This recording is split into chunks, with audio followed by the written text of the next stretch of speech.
Good afternoon. Well, the sun is finally out in Worcestershire, and there was an article on the Worcester News website this morning that said farmers warn many farms may be unable to survive after rainy 18 months.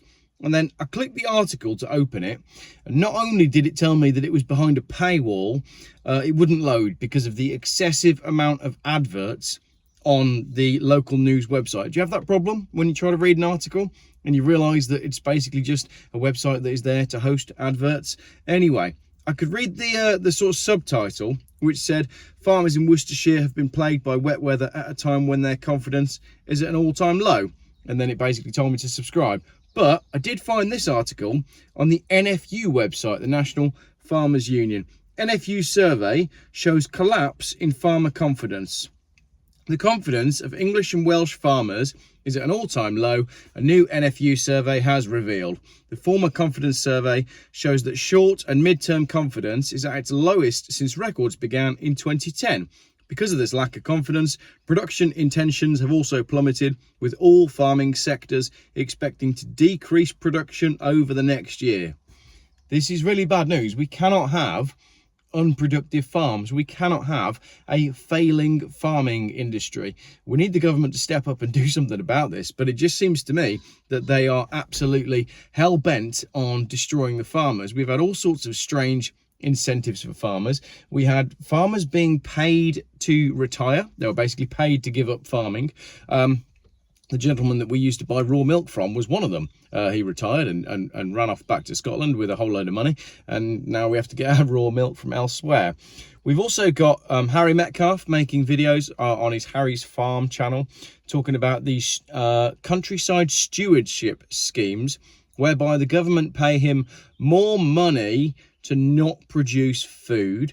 And then you've got Jeremy Clarkson on a Clarkson's farm on the trailer, low battery, for the new series. You've got a clip of Clarkson challenging Caleb to see who can make the most money. Caleb by farming for food and Clarkson by not farming for food. And he jokes, oh, you know, we've only just started and you're £78,000 down already. So the government have set things up to make farming fail. Now, the conspiracy theorists, they were saying some time ago there will be planned food shortages. And it seems to me like what's going on in farming is almost another goal in the back of the net for the conspiracy theorists who were already up about 6-0 over the last 4 years. And the geoengineering one, the conspiracy theorist idea of geoengineering, pretty sure they might not have scored that goal yet, but it's getting pretty damn close to the net.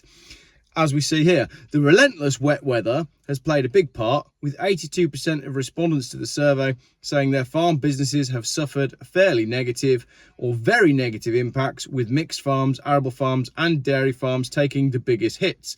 The survey was undertaken in November and December of 2023, and since then, farmers have been battling relentless heavy rain through January, February, March and most of the end of April.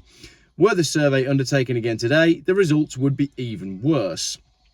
Farm business profitability has also fallen, with 65% of respondents saying their profits are declining or their business may not even survive. These farms might not even survive. The NFU is calling for government to recognise the extraordinary nature of what has been the wettest 18 months since 1836. Warning that many farms may be unable to survive. The wettest 18 months since 1836, and yet every month we seem to see an article that says that it's just been the warmest 4 weeks we've ever had. And we all look at it and go, really? Were you there? The weather in 2024, I've been going on about it, mostly on my Facebook page, but also quite a bit on YouTube as well, has been abysmal. Absolutely abysmal, and if you're a farmer, it's an absolute nightmare for you. In its general election manifesto, the NFU has provided solutions that political parties can adopt, which would work to reverse this breakdown in farmer confidence and help safeguard homegrown food production. Homegrown food production. Really, really important words, where the government seems to want us hell-bent on running wildflower meadows and importing all of our food from abroad.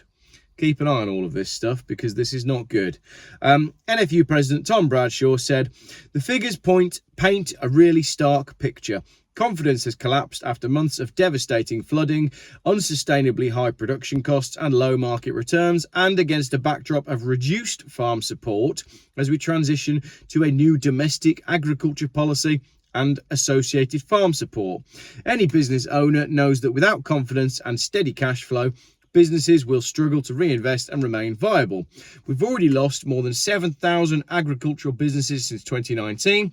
No one wants to see that increase, least of all our customers who really value the high quality, sustainable food British farmers produce. With climate change wreaking havoc on food systems across the world and geopolitical tensions high, Britain cannot afford to lose its ability to feed itself. Like this, listen to what he's saying. It's absolutely vital. A lot is hanging in the balance ahead of the general election. Political parties will rightly be focusing on how to reverse the cost of living crisis, and with food inflation still high and families struggling with food bills, supporting homegrown food production must be part of this. The good news is that there are solutions the current and future governments can adopt to help rebuild farm business confidence, from investment in our water management to developing core production standards for food imports. While we're seeing record lows in farmer confidence, I never cease to be amazed by our amazing farmers and growers, their passion, drive and ingenuity for the work we do. Innate tenacity means we do not give up easily. In the run-up to the election, I urge all political parties to recognise this resilience and the crucial role we play in sustaining our nation. With the support, we can do more to contribute towards our national interests, producing more sustainable, affordable food and renewable energy, driving economic growth, providing jobs and delivering our natural environmental ambitions. If you are a farmer or if you are in farming and you would like to come on my YouTube channel and talk about some of the challenges that you are facing, but most importantly, if you would like to join me in my Volvo or indeed in a tractor to talk about how myself and my 121,000 subscribers now can support UK farming, what we can do, where we can shop, how we can make our voices heard through our wallets to support you, please come on the channel and let me know. We absolutely need to be keeping an eye on what's going on in farming. These government schemes seem hell-bent on destroying UK-based food production. I'm not sure if Harry Metcalfe has noticed that it seems to be that the conspiracy theorists are creeping closer to the net with the planned famine thing. But the more people are talking about the problems in farming, the better. It's absolutely vital. We are a small island. We should, in theory, have enough weather to provide enough food for the people that live on the small island. And what we don't want to do is turn all of our farms into nature reserves and then ship all the food in from abroad at a higher cost to the people that live on this small island. What do you think? Let me know in the comments. Where do you shop? And I haven't even mentioned the fact that the supermarkets have been taking the mick out of farmers for far too long. Hopefully this is the first of many videos addressing this. If you're in farming, as I said, I do invite you to join me on the channel to talk some more about this. Please let me know in the comments where you're shopping. Please let me know in the comments if you think it's time to start boycotting the big supermarkets. Thank you very much for watching.